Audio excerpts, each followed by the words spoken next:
13ই শ্রাবণ মা ছিন্নমস্তা মন্দিরের প্রতিষ্ঠা দিবস। সেখানেই চলে গেছিলাম আজ দুপুরবেলা। এই রাস্তাটা খুব সুন্দর।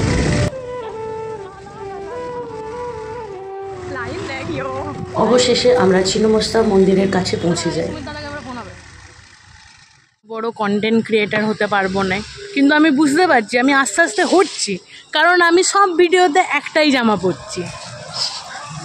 ওরকম বড় বড় মানুষরা হয়, বিশাল বড় তো।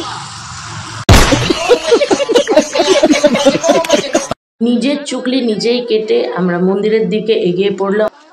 এই হচ্ছে লাইন। সুমিতকে আমরা কি এই ভিড়ের মধ্যে খুঁজে পাবো?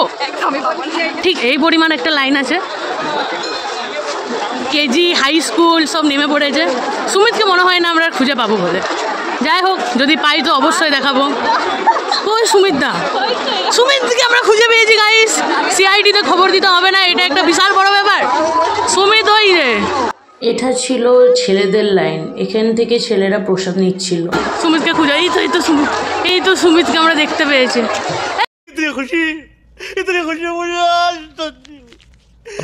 পরিমাণ ভিড়। এখানেই যজ্ঞ পুজো মায়ের হচ্ছিল, আর এই সাইডটাতে দিচ্ছিল প্রসাদ। দুদিকেই প্রসাদ দিচ্ছিল মেয়েদেরকে, আর রাস্তায় দিচ্ছিল ছেলেদের। আমরা ঠিক এই জায়গাটাতে এখনো 2-3 বার গোল গোল করে ঘুরবো, তারপরে এখানে পৌঁছতে পারবো। মায়ের মন্দিরে আমরা দেখতে পেলাম অনেকেই প্রসাদ নিয়ে এখানেই প্রসাদ গ্রহণ করছে। ততক্ষণে মা শয়নে চলে গেছে। আর এই ছিল মায়ের মন্দিরের নিয়মাবলী। হালকার মধ্যেই ফুল দিয়ে মন্দির খুব সুন্দরভাবে সাজানো হয়েছিল, ও ডেকোরেশনও প্রচুর ছিল। আর তার সাথে সাথে ভিড়, তা তো বলার বাইরে।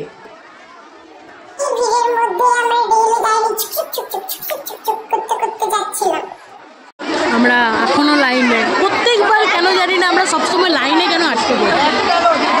ঠাকুর কি চাই তুমি অপেক্ষা করো, কিন্তু আমরাও অপেক্ষা করবো। আমি আমার 2 অমূল্য রতনকে দেখতে পেলাম।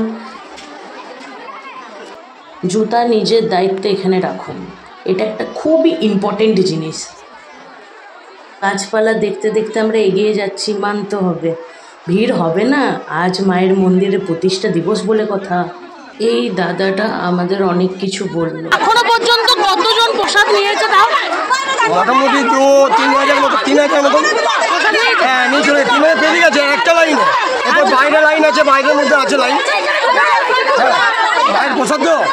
সেই সময় কিছু মানুষের জন্য প্রচণ্ড হট্টগোল হচ্ছিল। যাই হোক, আমরা প্রসাদের বাটি নিয়ে নিলাম আর প্রসাদও নিয়ে নিলাম। ভোগ দেখলে নাকি দুর্ভোগ কাটে, তো তোমরাও দেখে নাও যারা আসতে পারোনি। তো আমরা অলরেডি প্রসাদ পেয়ে গেছি। নিয়ে এসে যখন ফিরলাম তখন এদের সাথে আবার দেখা। ওদেরকে বাদ না, ওরা গরু আর বাছু, আমি মানুষ একমাত্র। এটাও বিড়ালটা, আমি গয়লা।